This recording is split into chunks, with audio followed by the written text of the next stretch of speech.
Okay. Hi, Cody. Um, so I'm Lisa O'Malley, and I put a call out, I guess, just on social media, and offered for anybody thinking about running in the state election next year, or an existing candidate now, if they wanted to contact me and talk a little bit about their seat that they're running in and their interests, that I would be happy to share that on social media. I've had a couple of people reach out back to me, and Cody's one of them, but I'll let Cody introduce himself to you. Hi, Lisa. Hi, friends. I'm Cody. I'm Cody Scholes. I'm running for the seat of Mount Gambier in the state election as an independent. I'm uh, I actually used to be a paramedic for just under 10 years, and I only left that job in September last year. So I've been in this is my second campaign. I campaigned for the federal election in May earlier this year and did quite well as an independent, and I didn't take any donations. I funded everything by myself, and I was quite surprised and impressed by how many people supported me and how many people did vote for me. So the state election was the next thing to throw my hat into, and I'm still campaigning on the same issues. My story hasn't changed because the situation for people out there hasn't changed. So your seat is the seat of Mount Gambier. Now, can you explain that? So apparently there's not been a seat of Mount Gambier, is that right? Is this a new But seat? There's a people talking about it, and I thought now's the chance we can ask you to explain um, the seat of Mount Gambier. it is new in the sense that we currently have no elected member, so this is a new situation for us. The seat of Mount Gambier it's been that electorate for quite a while, and it's a big electorate, even though it's called the seat of, or the electorate of Mount Gambier. It doesn't just cover the seat or the city of Mount Gambier. It covers from Tarpeena all the way down through to Port Macdonald, then from the Victorian border west across to Carpenter Rocks. So it's a big area, about 2,000 square kilometers, and Mount Gambier is kind of right in the middle. And probably since August, I think, we haven't had a member in the House of Assembly. So our seat currently is unrepresented. And that's not very helpful for a country community, is it? Like it's hard enough being out in the country, Yeah, let alone not having a representative in in Parliament. exactly. Because even though there is the Christmas break and things like this, there's still legislation that is being put forward on the floor of Parliament that needs to be voted on. And if there's no representation from our community, then that legislation will just take an effect on us. And I've invited the Premier, Peter Malinauskas, to come to Mount Gambier because he initially and subsequently has supported the notion of Mount Gambier not having a representative. So he was very supportive of the fact that the former member resigned. He was supportive of the fact that the Speaker didn't hold a by-election, and he's supportive of the fact that we have no representative. So I did invite him to come down to Mount Gambier to speak to us. I received two emails from his office, but no, no answer really.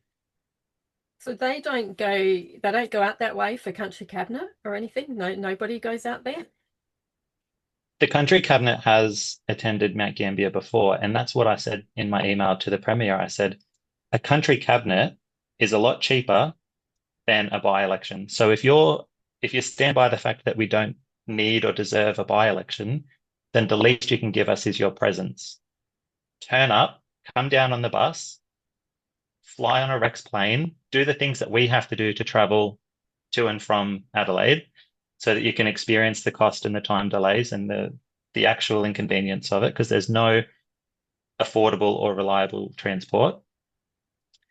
And the country cabinets would be a cheaper form of engaging with us and giving us your respect than a by-election. But alas, no, they're not interested. And they still haven't announced a Labor candidate for the state election. So they've had 3.5, very close to 4 years in the making to engage with our seat. And they've just shown us all the time that they're not interested. And we all hear how hard it is for the country communities with when it comes to health services and it just the basics, isn't it? The things that I guess a lot of us take for granted being down in the city because most people can hop on a bus down here and find somewhere to go and get an X-ray or some kind of treatment. But when you're like over 5 hours away Mhm. um, and out in the country, it's much harder. Yeah, we're all taxed the same, but we are treated like second class citizens when the government taxes us like first class citizens. And because we're treated like the poorer cousins of our friends in the city, we bear the brunt of that. And that's evident in our health outcomes, in our level of income, in it's evident in how much wealth the state generates from our regions, but how little they reinvest into our communities. And on that example, like you just said before about hopping onto a bus to an appointment, we don't have that kind of service. And they have the patient assisted transport scheme, but that's only a small subsidy. And you as a sick person, as a patient, still have to arrange your own transport. And there's always that fear of your claim being rejected. So you're out of pocket and you've had to arrange all these other things, pet sitters, babysitters, because you're going to be out of town for at least 3 days. I know we've got foster and kinship carers in Mount Gambier, and a lot of the children in care have all sorts of medical disability needs, appointments, and those carers are having to travel down to the city, which is for volunteer carers. It's not only their time, but it's also the additional time for vulnerable people. So even whether it's children or the aged, to have to transport someone vulnerable to get Out all of the their way to a environment. town or a city, yeah, they're out of their environment. That's kind of escalates their anxiety. They're exhausted before they even get to an appointment, let alone any type of assessment. Then they've got to find somewhere to stay, and then they've got Yeah, to travel it all over again, and it costs a fortune on top of just the costs of having to go to an appointment these days. So, exactly. so what would you do? What are your thoughts around healthcare, particularly in the Mount Gambier area? My thoughts are that previous campaigns by any candidate have focused on the idea of a shiny thing.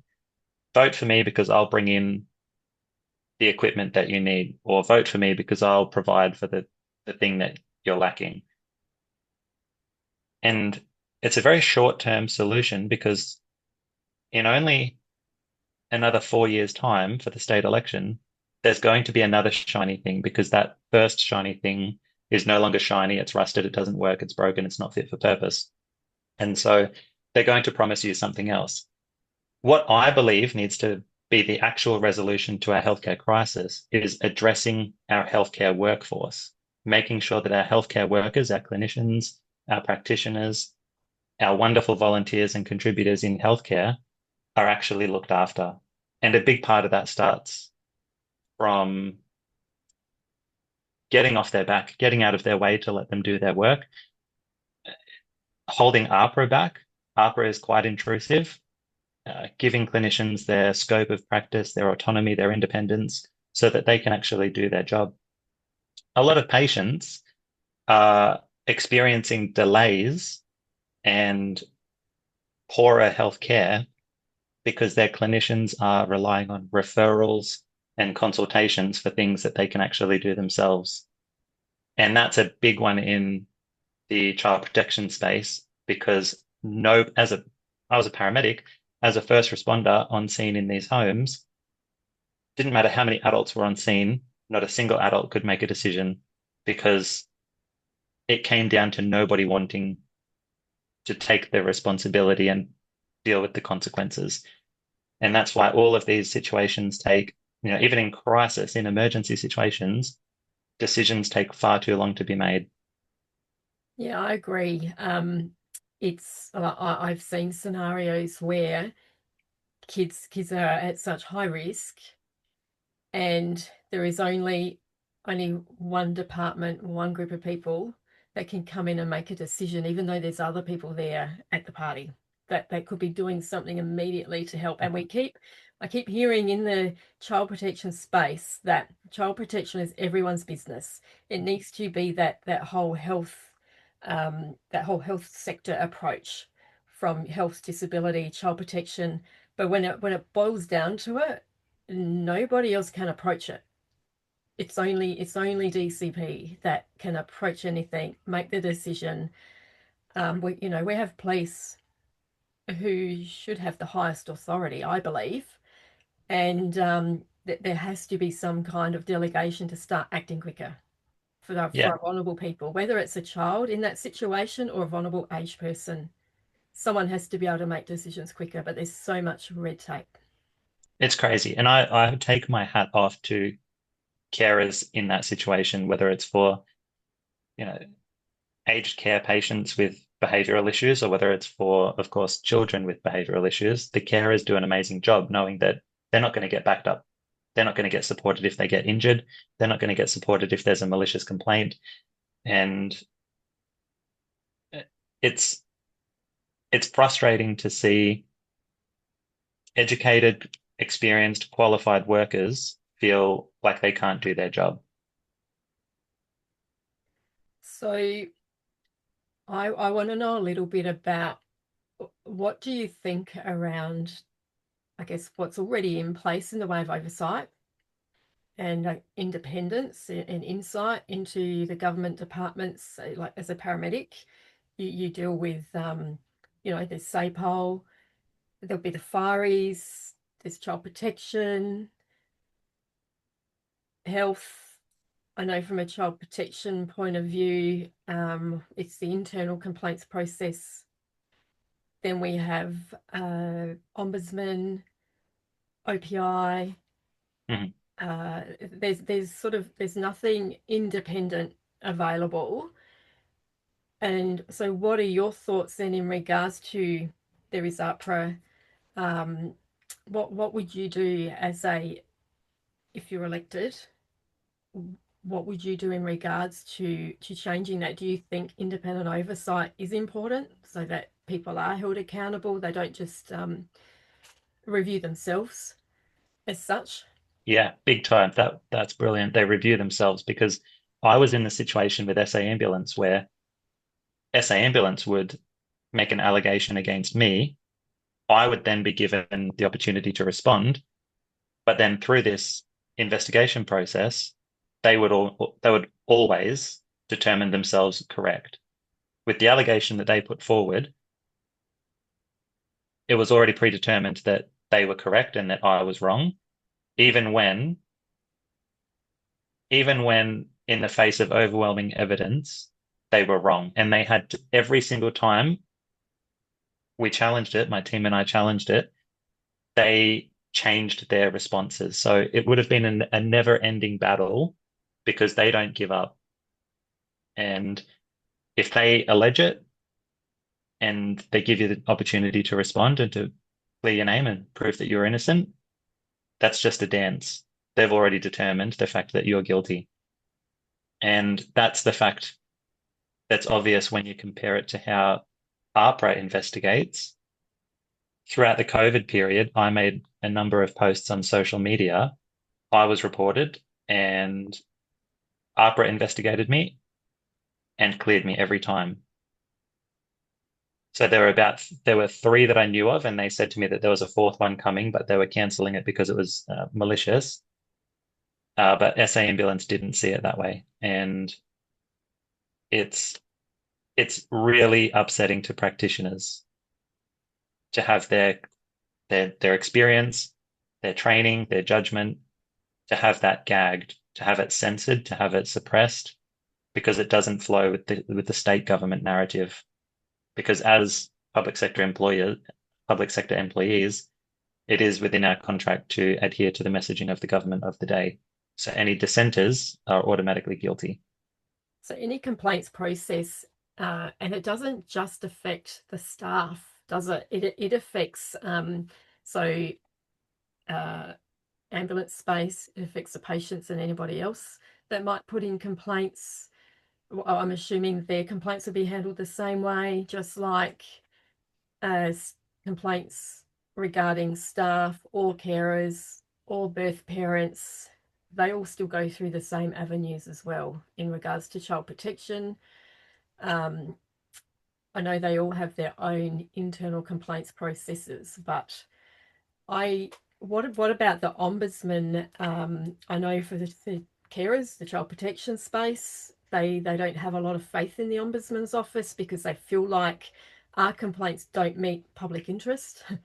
And my argument is always that these children in out of home care are funded by taxpayers. These Mm. children are members of our community. Taxpayers Mhm. are the public. I think every child protection case should be a Absolutely. public interest. I don't know, is the ombudsman an avenue that paramedics would also use, or do you think perhaps the ombudsman could be better used and broadened as a complaints mechanism? I personally haven't dealt with the ombudsman. I did have a case in the employment tribunal, and that was ruled in my favor, and I'm very grateful, and my case was successful. So, uh, for for people in the public sector employment space, if they feel as though there hasn't been a fair trial through the internal process, certainly seeking your own private legal advice and perhaps launching a case in the employment tribunal is in your best interest. Because even if you go through your union, a lot of unions let a lot of people down, not just through COVID, but before that and after that. Unions have let a lot of people down. And I would strongly recommend seeking private legal advice. And it's not as expensive as people think. When I don't know how much mine first cost because I had quite a few things to take at one point, but in fact, I think most legal practices give you a first consult for free.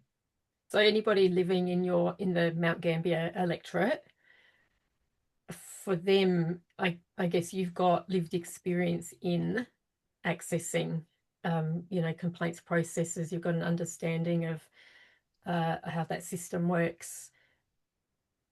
You I always think lived experience it by far outweighs any type of degree or Yeah. you know it, that whole lived experience, having traveled a journey. So that's something else that you would have good understanding of for the members of your community and be able to support them. It's What it just it's ridiculous how really stupid the government is. So we have I'll give you an example about that complaints process when a member of the public puts in a complaint about a paramedic, for example. It's late at night. It could be 2 or 3 o'clock in the morning. You live near an ambulance station. A priority two job comes through, and we must respond to that priority two under lights and sirens because it's an emergency job. It's tasked that way, which means that we must respond that way. And according to the Road Traffic and Management Act, we have to adhere to the priority two protocols, which are to use our red and blue flashing lights and our sirens so that we can use any available audio and visual warning device on the ambulance to warn the public. 3 o'clock in the morning, you live right next door to an ambulance station, you're sick of hearing us come out like a bat out of hell all the time, you put in a complaint. That complaint actually does get investigated and sent to the crew, and the crew have to defend themselves. Why were you using your siren at 3 o'clock in the morning? Well, I was using my siren because if I didn't, I would have been in breach. And if I had a collision while responding under priority two conditions and I wasn't using my siren, I would be in breach. I would be personally accountable. Okay, so you're reprimanded for that. We did that. That did happen to us. So uh, there was a statewide email that went out to the entire SA ambulance. The next email that came out was there was a lady and she was vision impaired and she was crossing at North Terrace at the lights at night. And because the ambulance was traveling just under warning lights, no siren, she didn't know that it was approaching. And so when she heard the pedestrian, the green man, tell her to cross the road, she went to take a step out and there was nearly a collision. So then the ambulance service had to reverse its decision, but yet it's constantly in that space of don't do things because we're getting complaints and you have to do it because it's the policy. That happens in every sector: police, fire, ambulance, childcare, education, everything.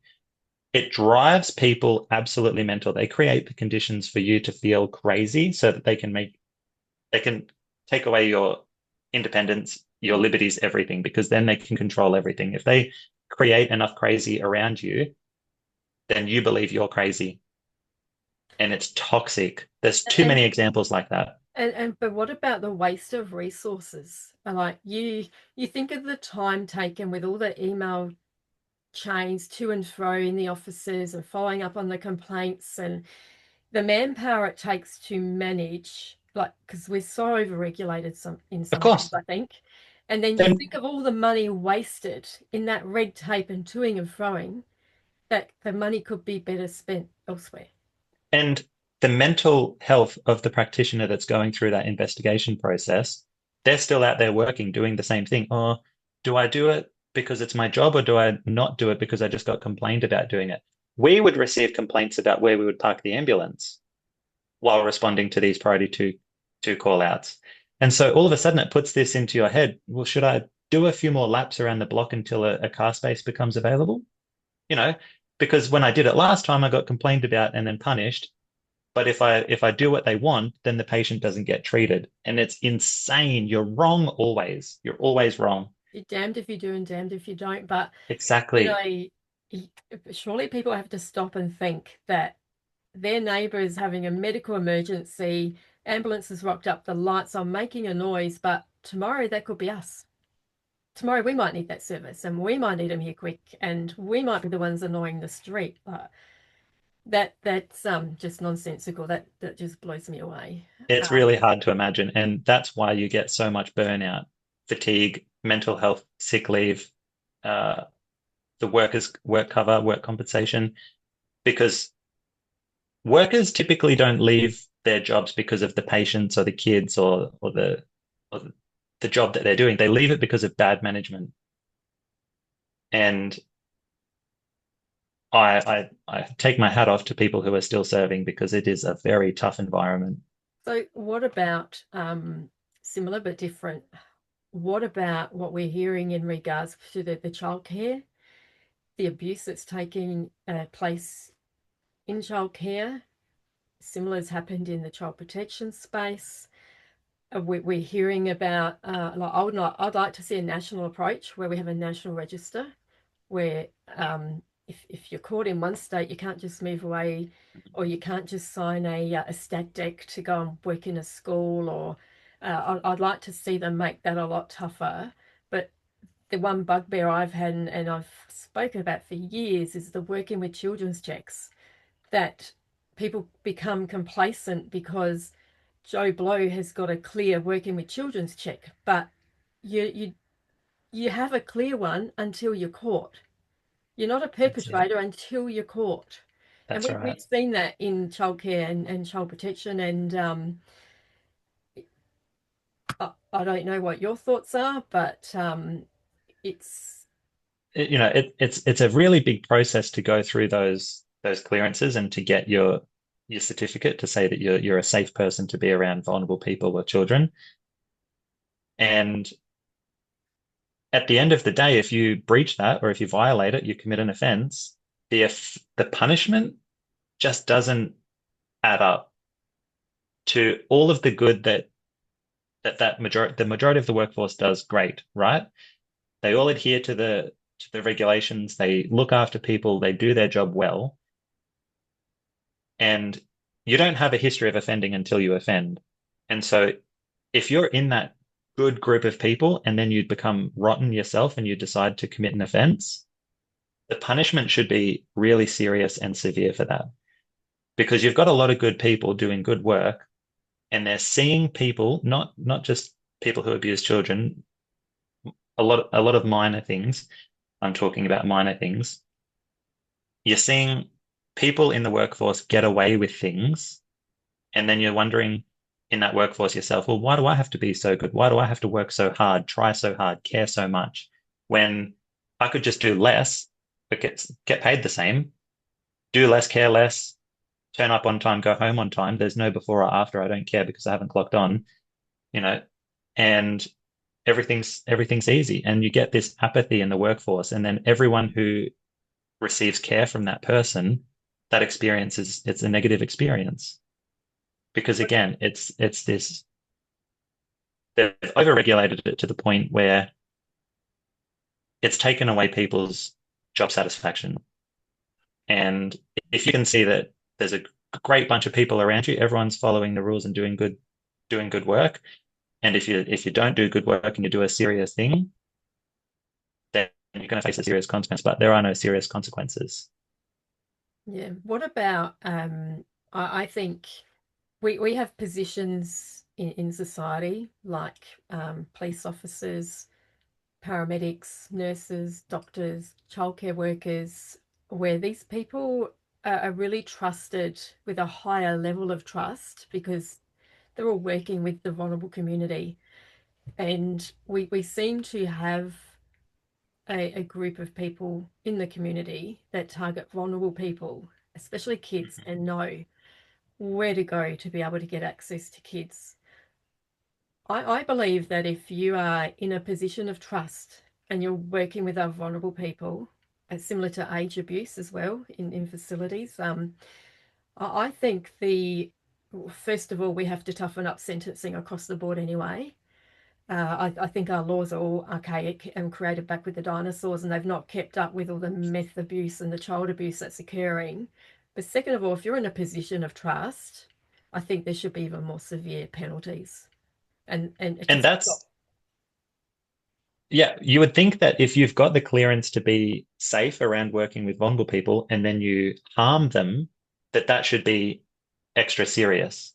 But we know that it's not. Like you just said about the National Register, you can have an offense against you in one state, but then go to the state next door and they don't know anything about it because the agencies don't communicate.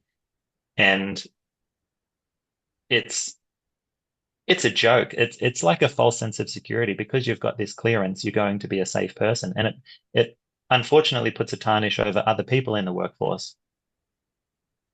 Yeah, we know there's good and bad everywhere, and unfortunately, the bad bring the good down. Like as same with carers, if one carer does something wrong, the community is backlash against all carers, or the rules get tougher for all carers.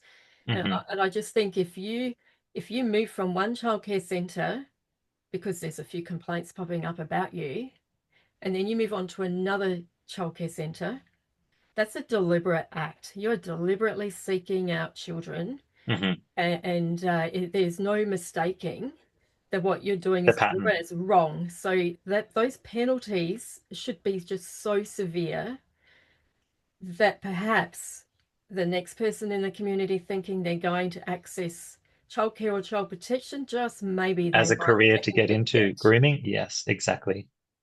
Yeah. Well, that didn't work out when I saw it, so I might not do it myself. And until there's real life consequences that really stop people, and we have to stop giving people the benefit of the doubt. If they whatever their defense is for committing really disgraceful crimes, we can't punish them less. We because they're still a danger. Mm. It doesn't matter if we know that they had a mental health illness or they were on substances. They still did something which is unforgivable And in a lot of those cases, those victims are victims for life.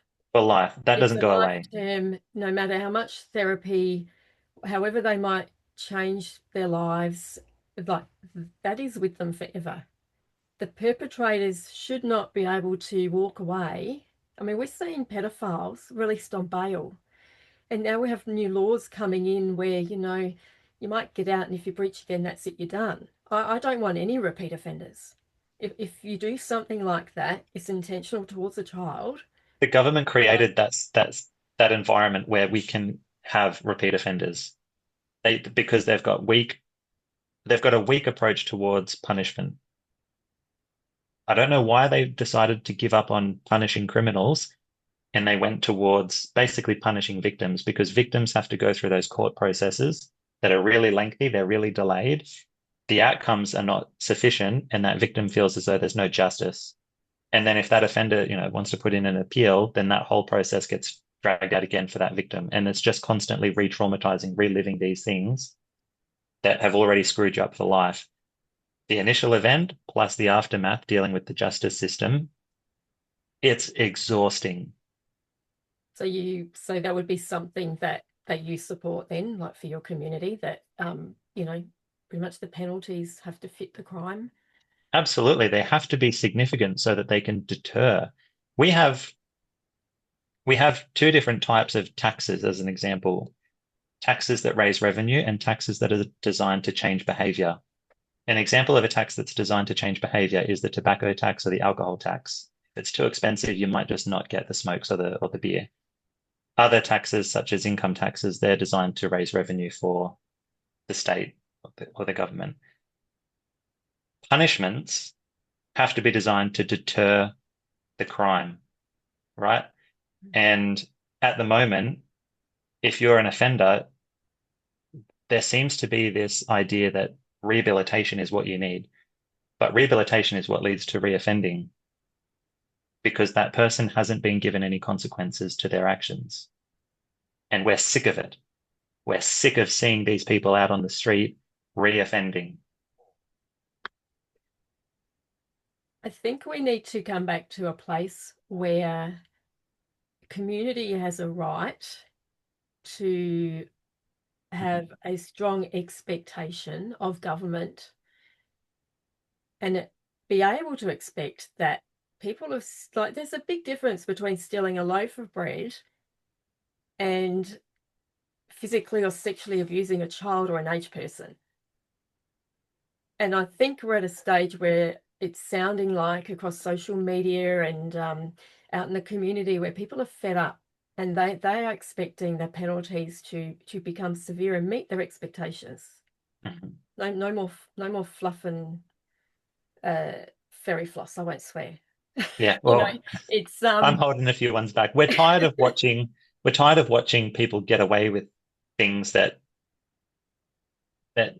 screw people over, that ruin their lives, that have a major impact on communities. And you look at arsonists, for example, for so many of these people that light fires during fire season, they get let out on bail.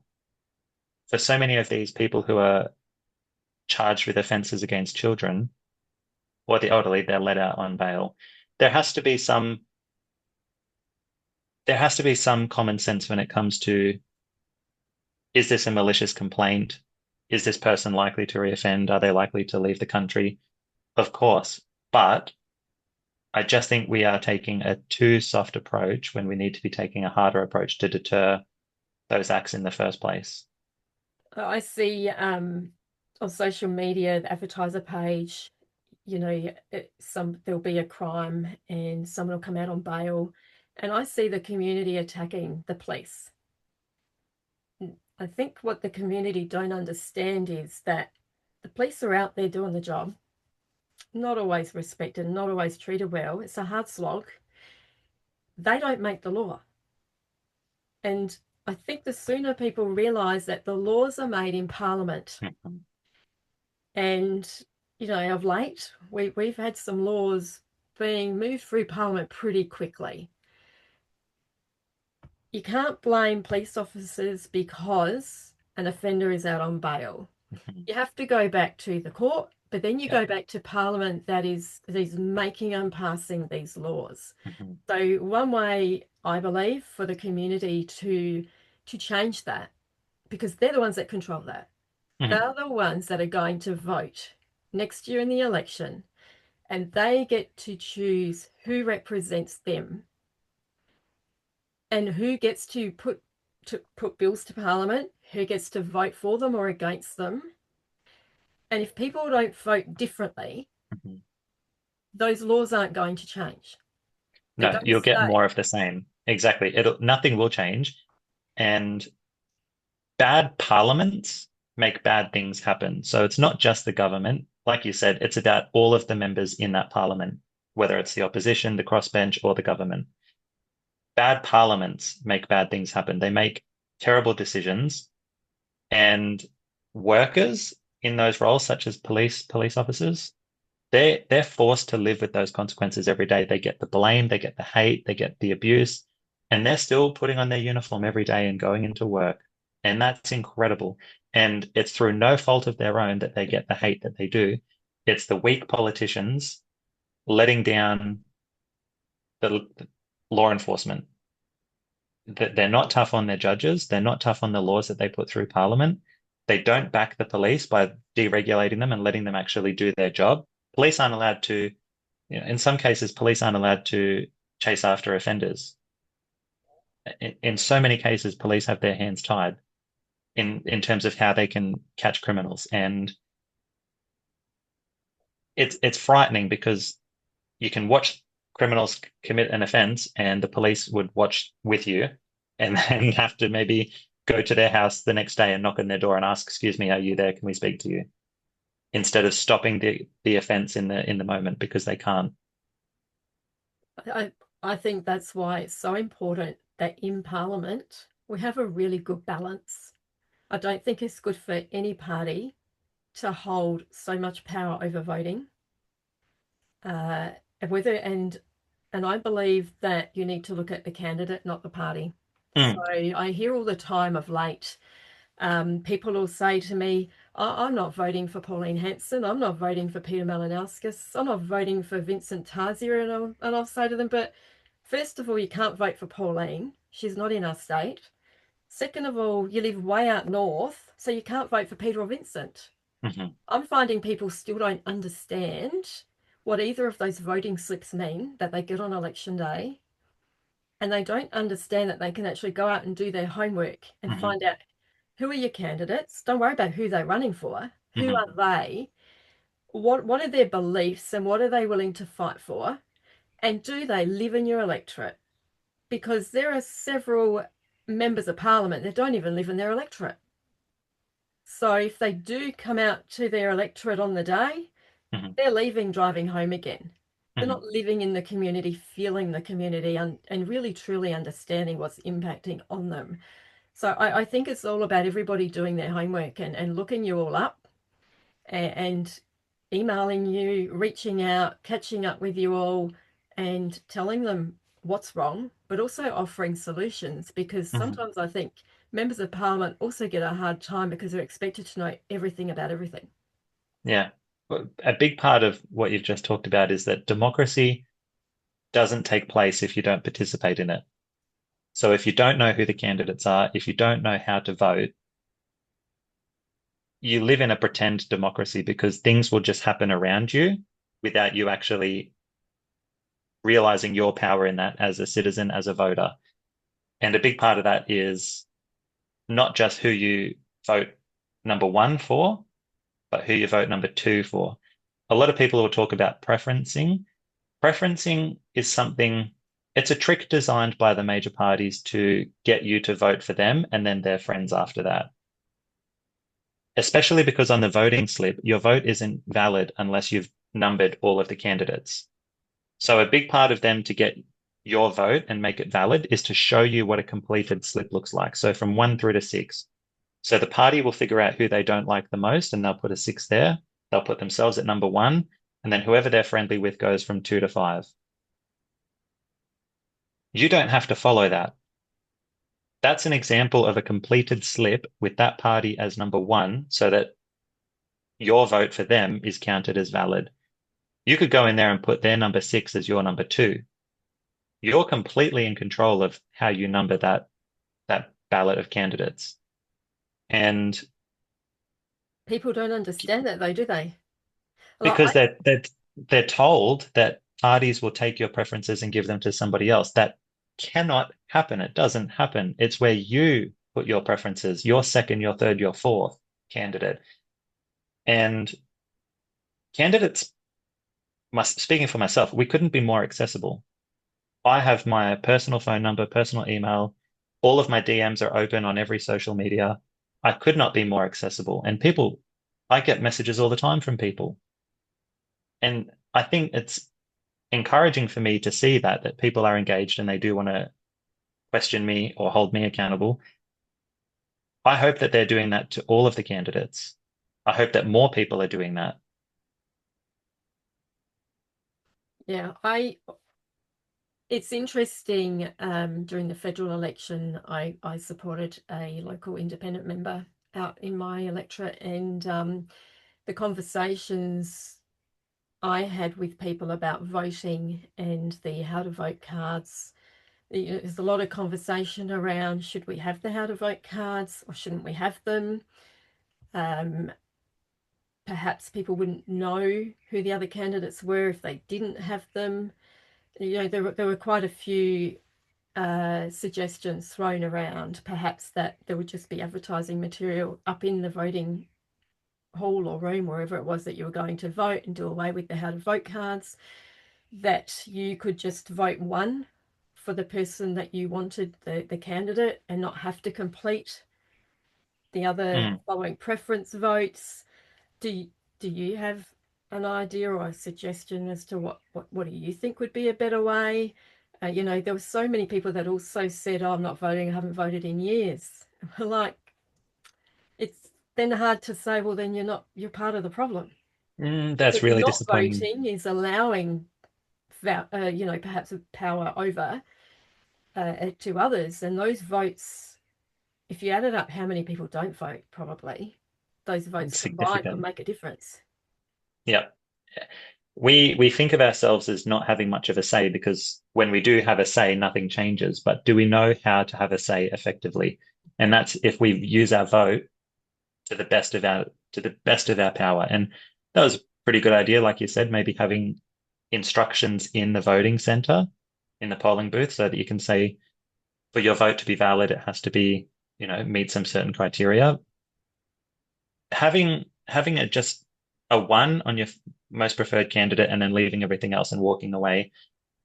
I think I think why we have preferences is so that we can work out the person that it removes the most disliked person from being elected, I think.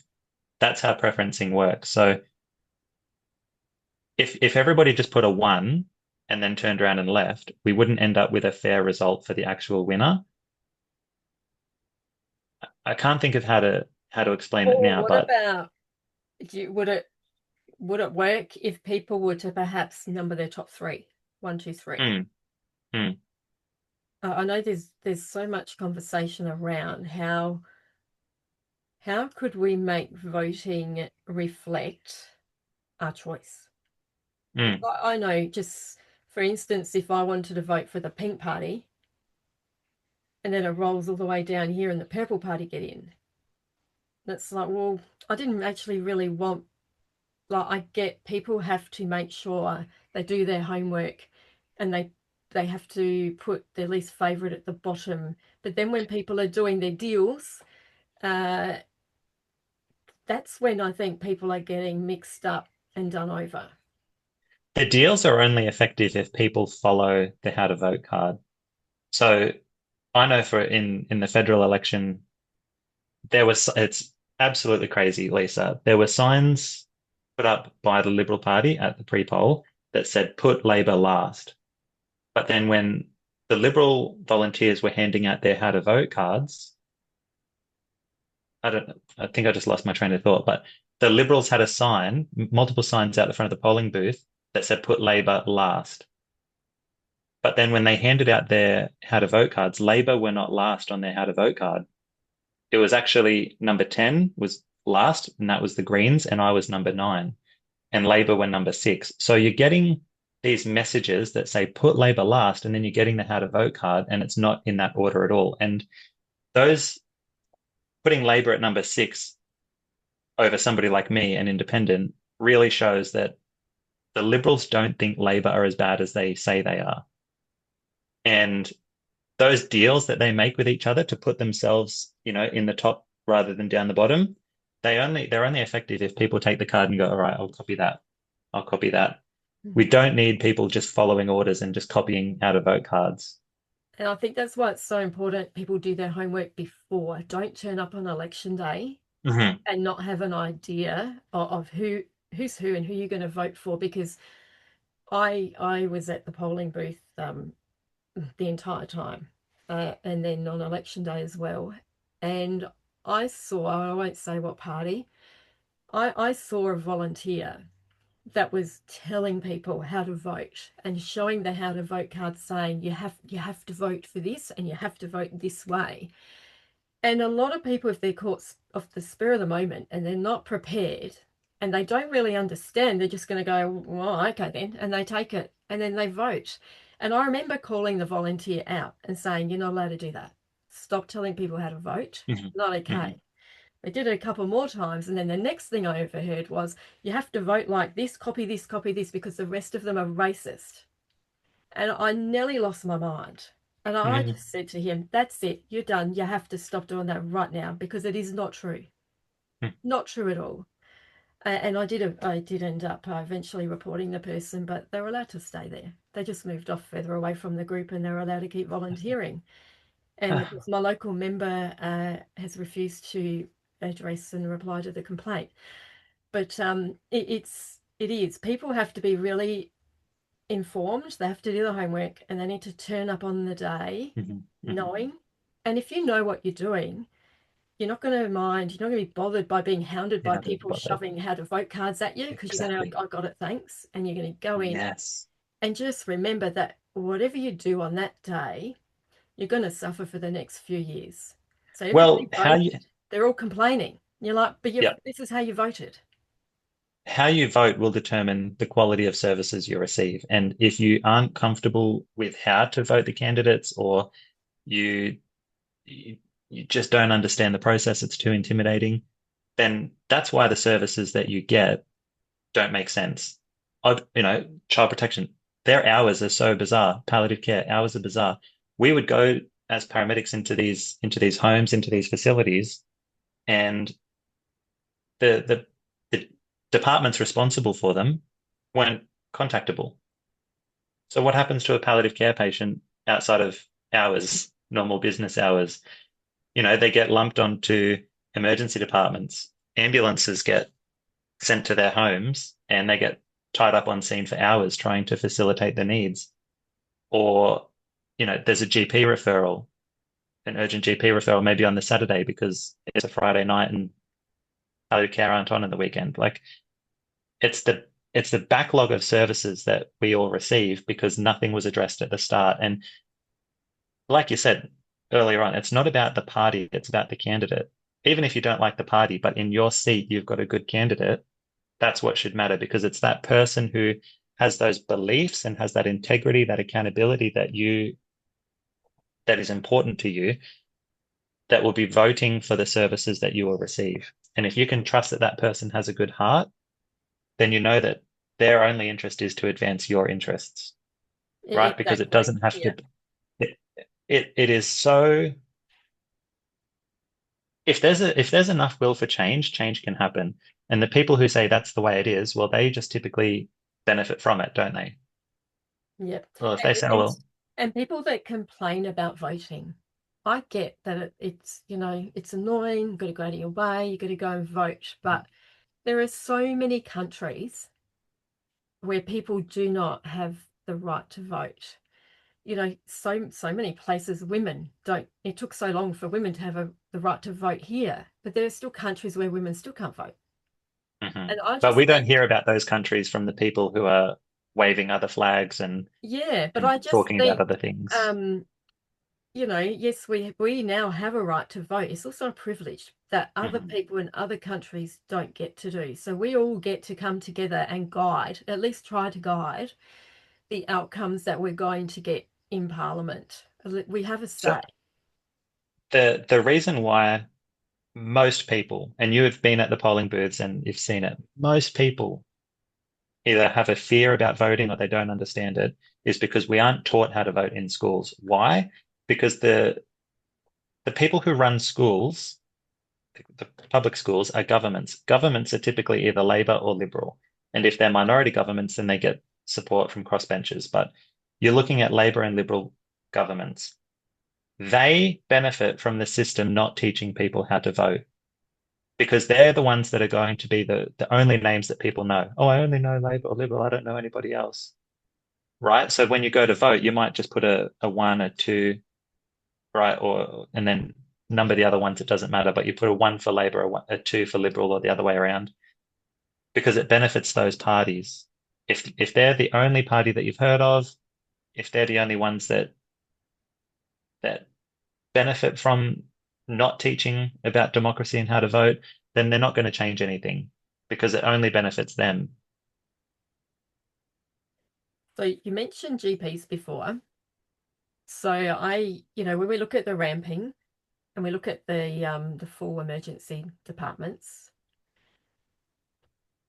I've been looking for quite some time. I talked to some GPs and I see the pressure that they're under, and then I see the bulk billing where so many people are now having to pay a gap, which most of us can't afford, Hmm. which then I think that drives people to the emergency departments, Hmm. or people are calling an ambulance for something that is not an emergency. So that's causing delays and ramping and all sorts of issues for the ambos. The EDs can't cope with the influx and everything.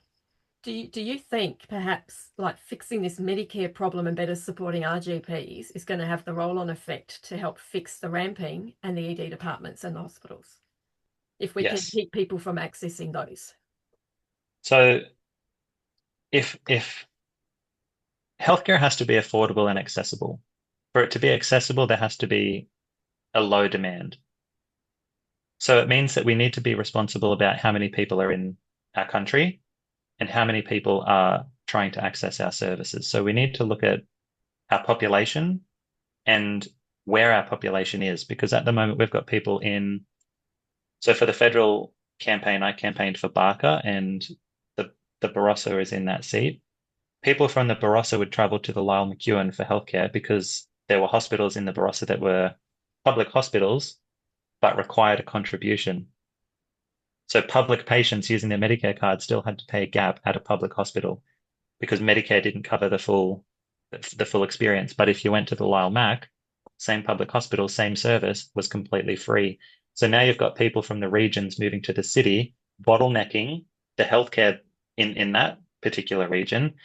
And then when it comes to funding, the government's going to go, oh, yeah, people don't go to the hospital too much over here in the Barossa, so we're going to cut things back there as well.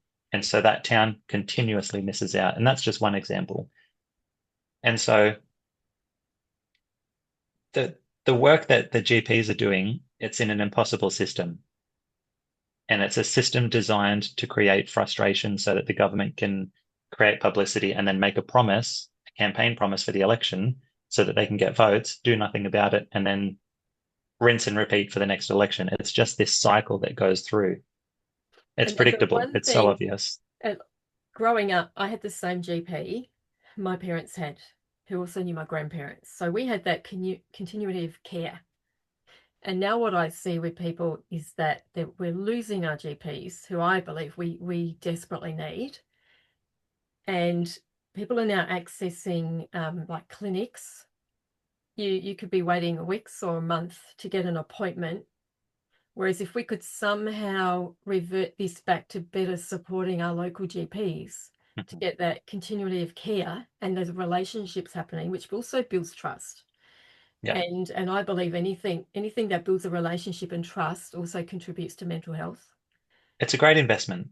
It's I just it we can't, I don't know, it's common sense, isn't it? We're not we're looking at band-aids, and we keep whacking all these band-aids on, and we never actually just take it all off and fix the scab.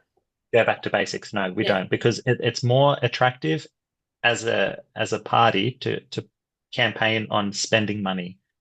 We're going to invest $40 million. Wow, that has to be correct. It's not correct because the scab is festering underneath. The workforce is not healthy, which means that the services will not be provided and the community will not be treated. And like you said about before, about people calling ambulances or going to the hospital, I said it was so obvious, right? And I don't know how to talk about it without losing my brain because people would call an ambulance for things that they wanted medicine from the pharmacy. They thought that the ambulance could just dispense it. They've paid their health insurance, and so that's included. You get the ambulance, and they thought that we could just give them medicine. Or they can't get into their GP. The GP is not accepting new patients, and or their GP is no longer bulk billing. So we'll take them up to the hospital. And because they've got health insurance or they're on a concession card, the ambulance ride's free. And absolutely, if you arrive by ambulance, you'll be seen quicker than the person who arranged their own private transport. That's a fact. And so who suffers? People in the emergency department suffer. There's long wait times. Who suffers? Well, people aren't going to the pharmacy or to their GP, so funding suffers. So you see this shrinking of services that are supposed to take weight off the emergency department. And then you also see them taking away services from the emergency department. There's no security. There isn't 24-hour staff that can do examinations and procedures. You'll get referred out to come back tomorrow for all sorts of things, mental health exams, particular complaints with if you've got if you need to see a speech therapist, if you've got difficulties swallowing, if you aged care residents in hospitals that need to have these sort of exams done, they're not completed. And they take up space in the hospital. It's not their fault, but they take up a bed. Yeah. And then they then basically close the doors and say, we're now ramping. Everyone has to wait outside. There's no healthcare. And I think the mental health toll for that on paramedics as well, knowing that they're stuck ramped at hospitals whilst there are people with really genuine emergencies Mhm, mhm, mhm. ringing for ambulances and they're not Yeah. available. Like that, it's just It is that, heartbreaking yeah. because you can see it happening right before your eyes and you can't do a damn thing about it. And I think that's something that that toll on paramedics and their mental health, I don't think anyone even considers that. It's not just a job. These people go into to become a paramedic, to become a foster carer, to become a nurse, um, even a police officer. Most of us go into those types of roles because we genuinely care about our community and people, and we just want to make things better. We want to fix things, and we just want people to be okay. And then when Hmm. you're suddenly going in there, and the paramedics are stuck ramping, foster carers might be being treated terribly or bad decisions for kids. Police are being, rearresting people over and over again while the courts are letting them go because the laws are piss weak. And it's like it takes a toll on the good people who are serving the community because the Yes. laws are failing everybody. You've just painted the most accurate and current picture of society. That's exactly what's happening. And nothing nothing will change if we don't educate ourselves on how to vote properly. Mm. Because if you just think, oh, I'll vote for the major, whoever it is that you think of, if you if you think that Labour or Liberal are the only options, they're not. Because a lot of the times those candidates are just going to toe the party line and be a part of the same system that's already letting you down. That's why it's important to not just vote for the party, but to contact that candidate.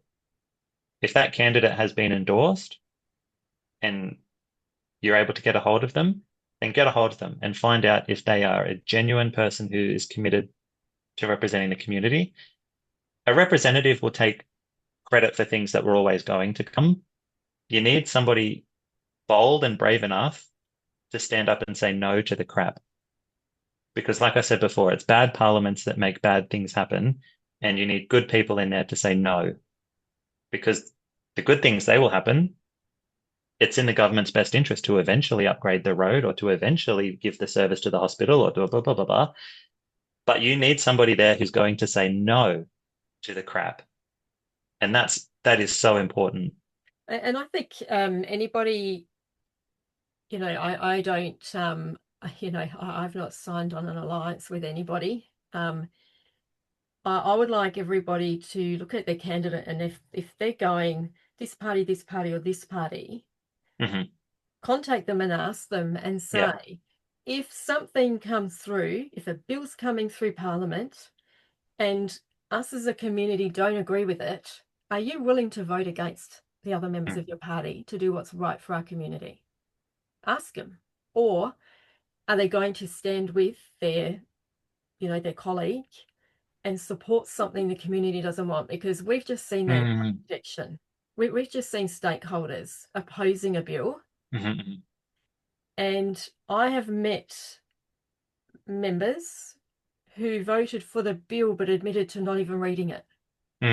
This So happens a lot. when they reach out to their local candidate, ask them, are you willing to vote as per our voices? Because it's meant to be our voices. It's Hmm. not, it's not a Hmm. netball game in there. We're all on one side fighting another side. We're all meant to be in Parliament fighting for our people, our community. Hmm. Hmm. And if it's a little bit like was it Family Feud or something, like survey says, oh, 85% of the people in this community want this. Well, then that's what you damn well vote for. You make it Hmm. happen because that's what the people want. That's what they need.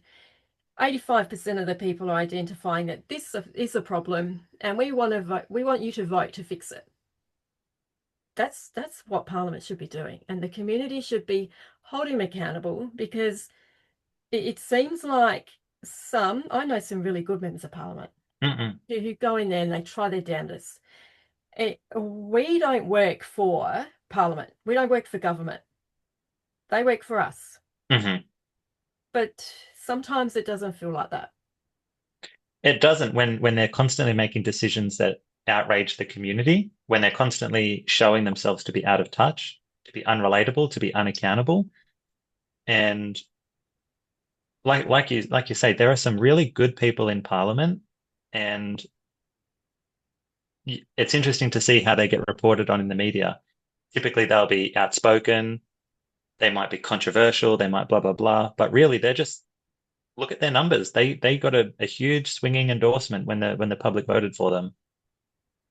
And they're doing a good thing, and it might not be popular for the media narrative or for the party's narrative, but there's a reason they're there, and they're there to stir things up and to improve the services that we all rely on. And yeah, I was at a forum today and somebody raised, a really good point around the resources we have in Australia, the money we have in Australia. So why are we all doing it so damn tough? Mm. And it always goes back to that one place, doesn't it? One Yeah, place that can it's Parliament. It's not by accident, it's by design. And if they can minimize our independence, if they can strip us away of the freedoms that should be free to us, then they make us reliant on them. And that way they can control us. And it looks across many different ways. It can look like digital ID. It can look like removing money so that there's only digital currency to control people and to monitor people. And it also looks like mandates. You have to adhere to a government direction before you can XYZ, maintain your job or go to a sporting venue or to participate here or to travel. They want us to be completely reliant and dependent on the government so they can maintain that control. So if somebody comes up to you, Cody, and says, all right, we watched your video, why should we vote for you? Well, I just thought at the end of what I just said then was a big part of them keeping control over us is to make us poorer, Mm-hmm. right? And a big part of making us poorer is to blow up our economy with part-time power suppliers to fund these green, clean, renewable energy schemes that do nothing except for make power expensive and unreliable and take manufacturing and industry out of our country. So by making us poorer to shift this wealth elsewhere, that's a big reason that we all feel like we're working harder now than we have before, but we can't get ahead Mm-hmm. because they're deliberately doing that for us to make us reliant on them. And people who are on benefits on Centrelink, they will typically vote for the major parties because whichever one is in power is the one that's dictating how much they get paid a fortnight. So it's self-serving. If somebody comes up to me on the street and says, "Why should I vote for you?" I think it, it would be such a long answer. I think I've got so many great qualities. I think I've had a career dedicated to advocating for people, regardless of who you are, regardless of what status you hold in society. I've treated everybody equally. I was endorsed by my colleagues to represent them, and I my story has never changed. The campaign I ran for the federal election is the same campaign I'm running for the state election. And you can't say that about political parties. They constantly change what their policies are, and if even if you're an older Australian and you typically voted for Labor, the Labor Party of today is not the same party that it was back then. So things change. And if you just go back through my social medias, you will see that my story hasn't changed. I'm not embarrassed when people go through and like things from the start Mhm. because I'm proud of what I put out there. I believe it, I back it, I stand by it. I'm not paid by anybody, I don't take donations, I back myself. I'm proud of what I do and the connections that I have with people because I'm honest, I care. And not everybody, Lisa, is in a position to put themselves out there. And I think if you are in that position, then you should do good with it and not waste it. And that's why people might call me controversial, but that's because I'm saying the things that are actually pretty common, but aren't reported on in the media. Yeah, and not everybody can put their hand up to run as a candidate. But if there are people that like what they hear from you, obviously there are ways that they can help, aren't they? Like you people letterboxing or volunteering on Hmm. polling days, and there's Yeah, always because ways to I help need a people. lunch break too. So when I'm at the polling booth and I need to go home and go to the toilet or fill up the water bowl for the dogs or to have a sandwich, I need somebody there to man it while I'm on break. Yeah. Hmm. Right. Any one last message? Anything you want to say before we go? I think we can achieve less taxes by cutting wasteful government spending, because if we don't focus on wasteful government spending, then we're always going to be in deficit, and that's going to encourage the government to invent new taxes or to raise the current price of existing taxes. That's what we've seen all the time through history. So we cut wasteful spending. We ensure that people have their personal freedoms. We don't want medical procedures mandated against us. We don't want the Australian Defence Force used against civilians. We don't want Australian borders closed to citizens. We don't want these things. We want to see offenders punished and victims protected. And we all want better access to healthcare. And the best way we can do that is to make sure our workforce is healthy, look after our practitioners. Exactly. Alrighty. So, Cody, you will give me some links to your Facebook, your social media, and when we post the video up, we can put the contact details in the link, and people can make contact with you and I guess tell you what they need, what Yeah, they need you to do. that's so important. I wish that more people, because I couldn't be more accessible. And Mhm. it should be the case that people feel comfortable to reach out. Yeah. And I'm lucky that while I am downtown and I'm wearing my shirts, that people do come up to me and they speak to me. And Lisa, it's been wonderful. I have to give praise and credit to the people who come up to me and they acknowledge me on the street, because I get a lot of attention on social media, but to me, I don't know who these people are. A lot of their accounts are locked. I can't see them. So I don't know who's looking at me. And then when I'm downtown, if I see a face and they say they saw my video or they read my post, that is just like so enlightening to me, because I don't pay for focus groups. Political parties have focus groups to gauge public perception and to determine what policies are popular to take forward. I really rely on people telling me in the street while I'm getting groceries or filling up the car to tell me what they think. So more of that. Great. Alrighty. Well, we will get this up and we'll share it around, and hopefully you hear from a few people to say that they saw you on the video, and they're interested in hearing some more. That's wonderful what you're doing, Lisa, giving candidates the opportunity and big part of what you're doing is highlighting the plight of not just children in care, but the workers, so the carers and the foster carers, and also educating people how to vote. So important. Yeah, too many people think, they go, oh, we're not talking politics. We don't want to talk politics. And we just have to keep the conversation going that it's, I think we all thought politics was a bit boring at one stage. But when you realize that that's the only way forward Mhm. is talking about it, educating yourself, and then, at the end you're voting. We either take an interest and we try to make it work for us all, or we just keep our head in the sand and we keep whinging. Not So, an option, not for me. like, it's either shut up and put up or step up and help out. Let's make it different. So Brilliant, we'll see how we brilliant. go. Alrighty. Thanks, Cody. Thanks, Lisa. Thanks, everyone. Thanks. Bye.